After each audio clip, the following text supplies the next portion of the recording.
Every way కదా, లీగల్గా రీకోర్స్కి వెళ్ళచ్చు, పొలిటికల్గా వైసీపీ ఛాలెంజ్ చేయొచ్చు.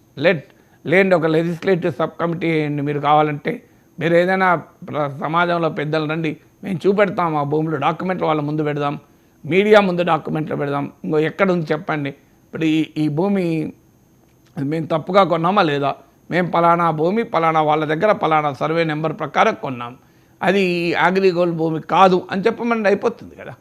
సో ఆ ఛాలెంజ్ రావడం లేదు, వెరీ వీక్ ఛాలెంజ్ అవుతుంది. ఇక రెండవ అంశం ఏంటంటే, ఇక్కడ అధికారం ఉన్న సమయంలో ఎవరికైనా నాయకుడిని మురిపించడానికి, నాయకుడిని మెప్పించటానికో లేదా నాయకులు చెప్పినట్టు వినే అధికారులు ఇందులో ఇన్వాల్వ్ అయ్యారు, వాళ్ళు ఇబ్బందులు పడుతున్నారు.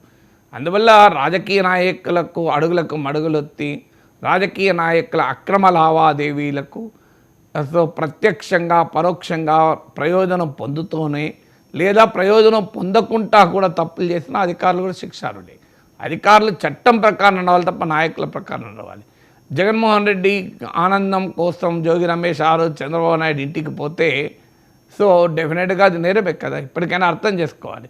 ఇప్పుడు టీడీపీ వాళ్ళకు కూడా అది ఒక లెసన్ అవుతుంది. మీరు చంద్రబాబు నాయుడును మెప్పించడానికో లోకేష్ని మెప్పించడానికో చట్టం అతిక్రమించి ఎవరిపైన దాడులు జరిపినా రేపు మీకు కూడా అదే పరిస్థితి వస్తుంది. సో అందువల్ల చంద్రబాబు ఇప్పుడు వాళ్ళ వంశీ కానీ కొడాలి నానికి కానీ జోగి రమేష్ కానీ వీరు ఎందుకు ఇబ్బందులు పడుతున్నారు? ఇప్పుడు క్లియర్గా మీకు ఇబ్బందులు కొడాలి నానికి ఇంకా పూర్తిగా మొదలు కానట్టుంది. ఎందుకంటే అందరూ జగన్మోహన్ రెడ్డి పార్టీలో చెందిన వాళ్ళు అందరూ రెచ్చిపోవచ్చు, కానీ వీళ్ళు ఇంకా ఎక్కువ రెచ్చిపోయారు. సో అంటే చంద్రబాబు నాయుడినే పర్సనల్గా టార్గెట్ చేస్తూ అటాక్ చేయడంలో వీళ్ళు ముందున్నారు. ఎందుకు ఆ రోజు జగన్మోహన్ రెడ్డికి ఇది ఆనందాన్ని ఇస్తుంది. నాకు ఎవరో చెప్పారు, కొడాలి నాని చంద్రబాబు నాయుడు తిట్టేటప్పుడు స్పీకర్ వైపు చూసేవాడు కాదట, చంద్రబాబు నాయుడు వైపు చూసేవాడు కాదట, జగన్ వైపు చూసేవాడట. అంటే జగన్ కళ్ళల్లో ఆనందం ఉందా లేదా అని, బావ కళ్ళల్లో ఆనందం కొరకు చేశామని గతంలో ఎక్కడో కామెంట్లు జోకులు మనం విన్నాం. సో అలా జగన్మోహన్ రెడ్డిని ఆనందపరచడానికి చంద్రబాబు నాయుడిని టార్గెట్ చేస్తే ఇవాళ చంద్రబాబు నాయుడు కోపానికి బలికాక తప్పదు కదా. సో అనివార్యంగా అవుతుంది కదా, మరి ఆ పని చేయకూడదు కదా. రాజకీయంగా మీరు చంద్రబాబు నాయుడు ఎదుర్కోవాలి, తెలుగుదేశాన్ని ఎదుర్కోవాలి తప్ప పర్సనల్ స్థాయికి పోయి మీరు రాజకీయాల్ని వ్యక్తిగత స్థాయికి తీసుకొచ్చినప్పుడు ఇప్పుడు మళ్ళీ వ్యక్తిగత స్థాయికి వచ్చాయని విమర్శించే హక్కు ఉండదు కదా. అందువల్ల వీరికైనా వాళ్ళకైనా రాజకీయాలుగా నడపాలి.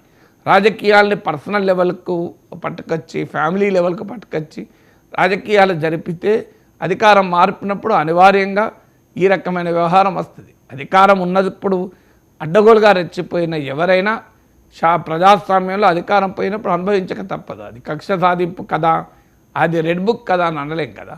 సో ఏ బుక్ అయినా అనవసరం, లా బుక్ ప్రకారం జరిగిందా లేదా, లా బుక్ ప్రకారం జరిగితే మనలాంటి వాళ్ళని ఖచ్చితంగా సపోర్ట్ చేస్తాం. లా బుక్ ప్రకారం జరగలేదనుకో అప్పుడు ప్రశ్నిస్తాం.